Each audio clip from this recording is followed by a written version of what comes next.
Bonjour Arnold, ravi de t'accueillir sur le blog progressistisme.com.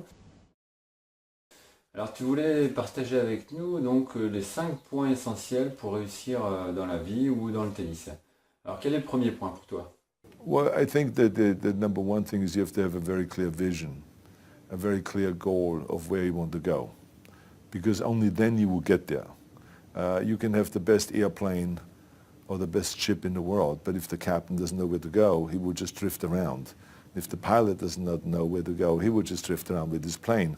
So I think the key thing is that we know where we're going and that you're very passionate about that, that you see it always in front of you, the goal. Oui, effectivement, et dans le tennis, c'est la même chose. Il faut chercher une destination qui sera soit un classement espéré, ou un résultat en championnat, ou bien une participation à un tournoi prestigieux, ou même un championnat national.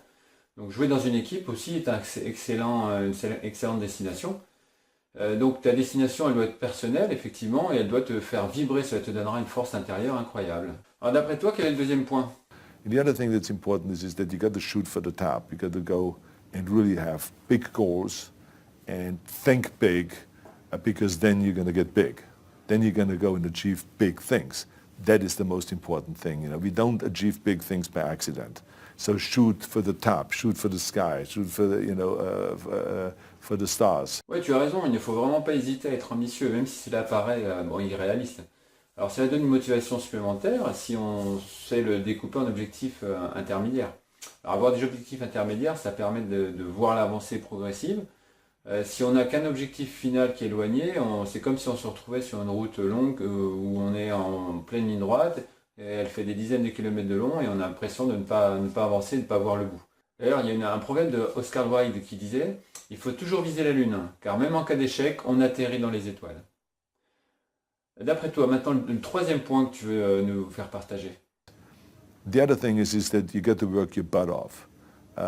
If you think that you're going to go and accomplish something really special and be the best in anything in the world, and you think you can do it without working, you make a big mistake. Because no matter what I did, if it was in bodybuilding or in acting or if it is in the political arena, it always took a lot of work. And you got to put out and you got to, sometimes make a lot of sacrifices. Notice, if you're not willing to work hard, forget about it. So there's another rule that is very important. Oui, c'est vrai, on entend ici et là que pour acquérir un geste de manière totalement automatisée, il faut 10 000 répétitions.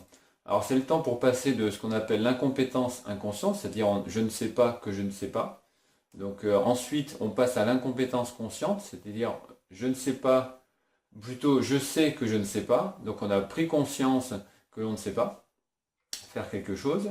Puis la compétence consciente, c'est je sais que je sais, mais ça demande des efforts. C'est-à-dire c'est la phase la plus longue, c'est vraiment le cœur de l'apprentissage. Et enfin la compétence inconsciente, c'est je ne sais plus que je sais, c'est-à-dire qu'on peut faire sans réfléchir. Et là, si on a atteint ce niveau-là, c'est qu'on a dépassé le nombre de répétitions limite qui fait qu'on a automatisé. Alors pour progresser au tennis, il n'y a pas de secret, il faut passer du temps, il faut être patient, il faut répéter, mais pas n'importe comment, avec de la qualité plutôt que de la quantité médiocre. Alors d'ailleurs, il y a Richard Gasquet qui disait « Il ne faut pas être d'une intelligence extrême pour jouer au tennis, il suffit de s'entraîner dur et d'avoir confiance. » Alors d'après toi Arnold, quel est le quatrième point qui te tient à cœur? I think another one is don't be afraid to fail. Because if you're afraid to fail, then you're always holding yourself back because you're afraid that if you go all out, you may fail. Well, in weightlifting, we learned that very quickly. The only way you could break a record is if you're willing to fail. That's when you put on more weight, you try it, sometimes you will not be able to lift it, which has happened to me many times, but eventually, when you train hard enough, you will lift it. So don't be afraid to fail. I mean, how far can you fall? Here's the ground. That's as far as you can fall. So you get, winners always get up, dust themselves off, and move on. So those are the basic rules. Ah, tu as tout à fait raison, effectivement. S'il faut répéter 10 000 fois, c'est parce qu'on ne réussit pas du premier coup. Où serait le plaisir de réussir si on arrivait tout de suite? Alors, une progression n'est jamais linéaire. Elle est en spirale, il y a des cycles de progression avec des déclics, des paliers de stagnation et parfois des régressions. Alors, ceux qui sont persévérants vont dépasser les moments difficiles. On va perdre des matchs, mais ce n'est qu'une étape. Il y aura d'autres jours difficiles. Il faut le savoir à l'avance et se dire que la seule chose qu'on sait avant une compétition, c'est qu'on ne sait pas justement ce qui va se passer. Alors il faut y aller et essayer sans avoir peur d'échouer. Alors d'ailleurs, il y a Paolo Coelho qui disait que Toutes les batailles de la vie nous enseignent quelque chose, même celles que nous perdons. On peut dire aussi que tous les matchs de tennis nous enseignent quelque chose, même ceux que nous perdons, et même, on pourrait dire, surtout ceux que nous perdons. Et en fait, le dernier point, Arnold, pour toi, qu'est-ce que c'est? Another very important thing that I always tell people is don't listen to the naysayers. Because there's always people out there that will tell you that you will not be able to do that, forget it, it's a stupid dream that you have, or a crazy vision and those. Don't listen to the naysayers.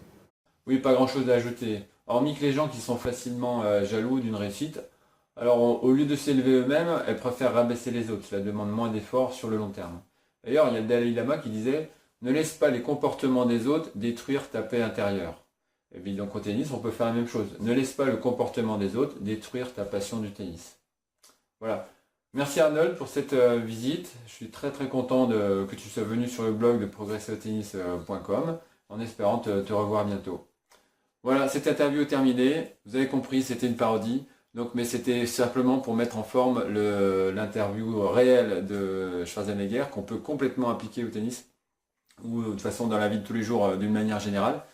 Et donc voilà, si vous voulez voir d'autres articles, n'hésitez pas à vous inscrire sur mon blog, vous abonner ou alors sur la chaîne YouTube et visiter ma page Facebook à laquelle vous pouvez faire un petit j'aime pour être informé des nouvelles sorties d'articles ou de posts variés. Merci, ciao! Voilà, cette vidéo est à présent terminée. Merci de l'avoir suivi. Ça me fera très plaisir si vous likez, partagez ou commentez cette vidéo.